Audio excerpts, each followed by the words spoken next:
عمر رضی اللہ تعالی عنہ نے انہیں حمص کا گورنر بنا دیا، شام کا علاقہ ہے، یہ گورنر ہیں۔ جب جانے لگے امیر المومنین حضرت عمر بن الخطاب رضی اللہ تعالی عنہ نے فرمایا کہ سعید، کیا تمہارے لیے گورنری کا وظیفہ مقرر کر دوں؟ فرمانے لگے میں کیا کروں گا، جو بیت المال سے ملتا ہے مجھے وہ بھی بچ جاتا ہے، تو اور زیادہ کو کیا کروں گا، مجھے اس کی ضرورت نہیں۔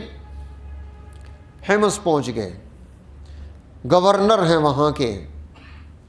کچھ عرصے کے بعد وہاں سے ایک وفد آتا ہے، وہاں کے عقلاء کا، قابل اعتبار لوگوں کا، عقل مند لوگوں کا، سماج اور سوسائٹی کو چلانے والی ٹیموں کا۔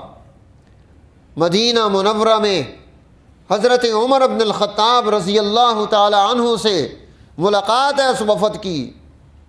حضرت عمر نے فرمایا، انہیں حکم دیا، حمص میں جو لوگ کمزور ہیں، جو غریب ہیں، جو نادار ہیں، جن کے مسائل حل نہیں ہوئے، ان کی لسٹ بناؤ اور وہ لسٹ ہمیں دو تاکہ ہم ان لوگوں کا مسئلہ حل کر سکیں، حکومت ان کی ضرورتوں کو پورا کر سکے، ان کے مسائل حل کر سکے۔ لسٹ بنائی، اس لسٹ میں ایک نام سعید بن عامر کا لکھا۔ حضرت عمر رضی اللہ تعالی عنہ نے وفد سے گفتگو کی کہ یہ سعید بن عامر کون ہے؟ کہا ہمارا گورنر سعید بن عامر ہے۔ حضرت عمر رضی اللہ تعالی عنہ نے فرمایا تمہارا گورنر؟ انہوں نے کہا جی ہمارا گورنر سعید بن عامر۔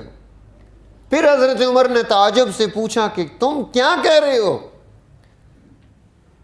تو وہ وفد کہنے لگا بخدا کئی دن ایسے گزر جاتے ہیں کہ ہمارے گورنر کے گھر میں اس کے چولہے میں آگ نہیں جلتی، وہ بھوکا سوتا ہے رات کو، اس کی فیملی بھی بھوکی سو جاتی ہے۔ حضرت عمر رضی اللہ تعالی عنہ کی آنکھوں سے آنسو آنے شروع ہو گئے، اور یہ آنسو حضرت عمر رونے لگے، پھر بہت روئے، پھر اتنا روئے کہ ان کی آنکھیں اتنا آنسو بہا رہی تھی کہ ان کی داڑھی مبارک تر ہو گئی، بھیگ گئی۔ انہوں نے 1000 دینار جمع کیے، انہیں تھیلی میں ڈالا، اس وفد کے سپرد کیا اور کہا کہ جا کر اپنے گورنر کو میرا سلام دینا اور اسے کہنا کہ یہ پیسے اپنی ذاتی ضرورت میں اپنے مصرف میں لے کر آئے۔ وفد مدینہ سے شام پہنچتا ہے، حمص میں پہنچ کر اپنے گورنر سے ملاقات کرتا ہے، امیر المومنین کا سلام پیش کرتا ہے اور ان کے سامنے وہ تھیلی رکھتا ہے۔ اس تھیلی کو رکھنے کے بعد وہ یہ کہتا ہے کہ امیر المومنین فرما رہے تھے کہ آپ اپنی ذاتی مصرف میں سے استعمال کر سکتے ہیں، یہ آپ کے لیے ہیں۔ حضرت سعید ابن عامر نے، حمص کے گورنر نے انا للہ و انا الیہ راجعون اتنے زور سے پڑھا کہ ان کی بیوی گھبرا گئی، وہ بھاگتی ہوئی آئی، میرے سرتاج کیا ہو گیا ہے یہ وفد کون سی خبر لے کر آیا ہے؟ کیا امیر المومنین حضرت عمر بن الخطاب کی وفات تو نہیں ہو گئی؟ گورنر کہنے لگا نہیں، اس سے بھی بڑی بات ہو گئی ہے۔ وہ کہنے لگی کہ کیا مسلمان جماعتوں کو کسی بڑے مارکے میں شکست ہو گئی؟ کہا نہیں، اس سے بھی بڑی بات ہو گئی ہے۔ کہا اب مجھ سے برداشت نہیں ہے، بتائیے کیا بڑی بات ہو گئی؟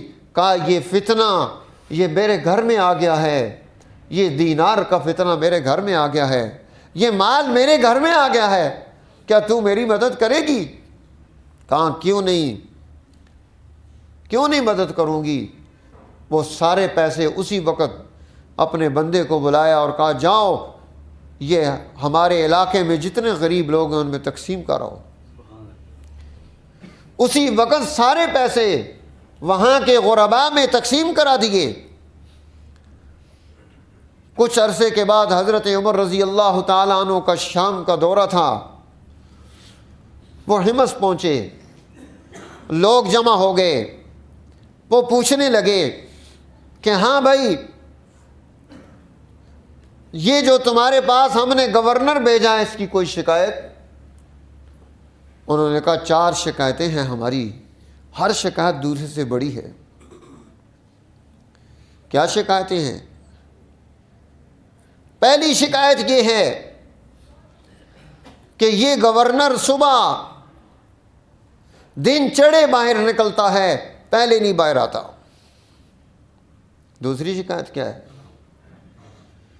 دوسری شکایت یہ ہے یہ دن کو تو ہماری بات سنتا ہے، رات کو نہیں سنتا۔ اچھا، یہ بھی بڑی شکایت ہے۔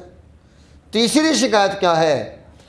یہ مہینے بھر میں ایک مرتبہ غفلت سے کام لیتا ہے، ایک پورا دن غفلت سے گزار دیتا ہے۔ کہا یہ اسے بھی بڑی شکایت ہے۔ چوتھی شکایت کیا ہے؟ کہا چوتھی شکایت یہ ہے جب یہ مجلس میں بیٹھا ہوتا ہے اور بعض مرتبہ اس پر اس مجلس میں ایسی غشی طاری ہوتی ہے، ایسی بے ہوشی آتی ہے کہ یہ مجلس سے لا تعلق ہو جاتا ہے، اسے ہماری پرواہ بھی نہیں ہوتی، پتہ بھی نہیں ہوتا یہ وہاں بیٹھا ہوتا ہے۔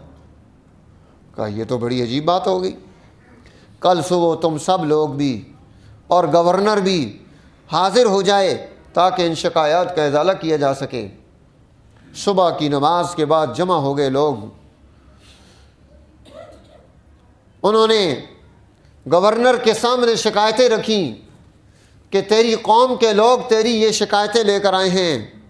وہ کہنے لگے امیر المومنین یہ میرے ذاتی معاملات ہیں، ان کو میں نے عدل دیا، ان کی سوسائٹی میں امن پیدا کیا، ان کو رزق دیا، ان کے مسائل حل کیے، انہیں عزت دی، کون سی چیز ہے جو ان کو میسر نہیں ہے؟ کہا وہ تو ٹھیک ہے لیکن شکایت تو حل ہم نے کرنی ہے، ہم آئے جو ہیں۔ آپ کا ذاتی معاملہ بھی ہے، چونکہ آپ گورنر ہیں تو ذاتی معاملہ بھی بیان کرنا پڑے گا۔ ناچار ہو کر وہ کہنے لگے امیر المومنین میں گھر سے دیر سے باہر آتا ہوں، صبح سویرے نہیں نکلتا، میں نے اپنے گھر والوں کو کوئی خادمہ اور ملازمہ نہیں رکھ کے دی ہوئی، ان کے ذاتی کاموں میں مجھے خود ہاتھ بٹانا پڑتا ہے تاکہ یہ میں خادمہ رکھ کر اپنی قوم پر فالتو پیسوں کا بوجھ نہ ڈالوں، اس لیے میں ان کا ہاتھ بٹاتا ہوں، ان کی ضروریات میں ان کی مدد کرتا ہوں، جب وہ کام ہو جاتے ہیں تو پھر میں باہر آ جاتا ہوں۔ حضرت عمر فرمانے لگے سبحان اللہ۔ فرمایا ہاں دوسری شکایت کہ تم دن کو ان کے معاملات سنتے ہو، رات کو نہیں سنتے۔ سعید بن عامر کہنے لگے امیر المومنین دن ان کے لیے ہے، رات اپنے مالک کے لیے، اس کے حضور میں کھڑا ہوتا ہوں، قرآن کی تلاوت کرتا ہوں، تہجد کی نماز ادا کرتا ہوں، توبہ اور استغفار کرتا ہوں، دن ان کے لیے، رات اپنے اللہ عز و جل کے لیے رکھا ہے۔ حضرت عمر فرمانے لگے سبحان اللہ۔ پھر تیسری شکایت کہ تم مہینے بھر میں ایک دن غفلت سے رہتے ہو، بہت لیٹ باہر آتے ہو۔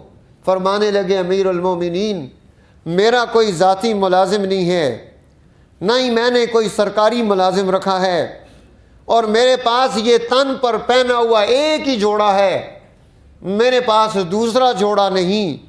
مہینے میں ایک مرتبہ اسے دھوتا ہوں، جب یہ دھوتا ہوں تو اتنی دیر چادر پہن کر گھر بیٹھتا ہوں، جب یہ خشک ہو جاتا ہے تو اسے پہن کر باہر آ جاتا ہوں ان کے مسئلے سننے کے لیے، اس لیے وہ ایک دن مہینے میں لیٹ ہو جاتا ہوں۔ حضرت عمر فرمانے لگے سبحان اللہ۔ فرمایا تیری چوتھی شکایت آئی ہے کہ یہ گورنر یہ جب مجلس میں بیٹھا ہوتا ہے بعض مرتبہ اس پر غشی طاری ہو جاتی ہے، بے ہوش ہو جاتا ہے۔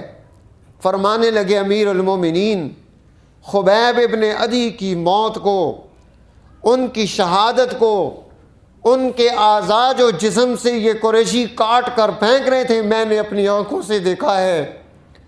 ان کے جسم سے نکلتے ہوئے خون کے فواروں کو میں نے آنکھوں سے دیکھا ہے۔ اور جب یہ ان سے پوچھ رہے تھے کہ کیا تو یہ پسند کرتا ہے کہ اس تیری جگہ محمد الرسول اللہ صلی اللہ علیہ وسلم کو تکلیف پہنچے، تو وہ کہہ رہے تھے کہ میں اتنا بھی پسند نہیں کرتا کہ میرے آقا کے پاؤں میں کانٹا چبھ جائے۔ اس حال میں انہوں نے جان دی۔ میں اس وقت مسلمان نہیں تھا، اس مجلس میں موجود تھا، اور جب وہ کیفیت میرے سامنے سے گزرتی ہے مجھے ڈر لگتا ہے کہ کل اللہ کے حضور میں اس بات کا کیا جواب دوں گا، اور جب یہ کیفیت پیدا ہوتی ہے تو پھر میں اس وقت اس کیفیت کی وجہ سے بے ہوش ہو جاتا ہوں۔ حضرت عمر رضی اللہ تعالیٰ عنہ رونے لگ گئے اور فرمایا الحمدللہ، اے اللہ تو نے سعید ابن عامر کے بارے میں میرے حسن ظن کو درست رکھا، اور فرمایا حمص والو اب میں اس سے بہترین گورنر تمہیں کہاں سے لا کر دوں کہ جس میں اتنی خوبیاں ہوں، جو سماج اور سوسائٹی کے لیے اتنا کردار ادا کرنے والا ہو۔ حضرت عمر نے 1000 دینار اور دیے، اور جب وہ 1000 دینار ملے اپنی بیوی سے کہنے لگے کہ کیا جس نے ہمیں یہ پیسے عطا کیے اسے قرض واپس نہ کر دیں؟ کہاں کر دیں؟ اسی وقت ایک بندے کو بلایا اور کہا فلاں ہمارے علاقے کا فلاں آدمی مسکین ہے، فلاں عورت بیوہ ہے، فلاں بچے یتیم ہیں، یہ سارا مال ان کو جا کر دے آؤ۔ حضرت عمر رضی اللہ تعالی عنہ اور ان لوگوں نے، یہ جماعت صحابہ نے یہ کردار ادا کر کے دین کی حفاظت کی، انسانیت کو مستقبل دیا، تعمیر کا دور پیدا کیا۔ میرے دوستو، ان لوگوں کا نام لینا تو بڑا آسان ہے، ایسی زندگی گزارنا بڑا آسان نہیں۔ آج ہم خواب غفلت میں مبتلا ہو گئے، ہم نے اپنے آپ کو بھلا دیا، ہم نے اپنے اسلام کو بھلا دیا، ہم نے وہ اعلیٰ اخلاق بھلا دیے، ہم دنیا اور مال کے پیچھے جانے والے، ہم پیسوں کے لیے خون کے رشتوں کو توڑنے والے، سوسائٹی میں بدامنی پیدا کرنے والے بن گئے۔ جب ہم نام ان کا لیتے ہیں تو پھر ہمیں زندگی بھی وہی، کردار بھی وہی،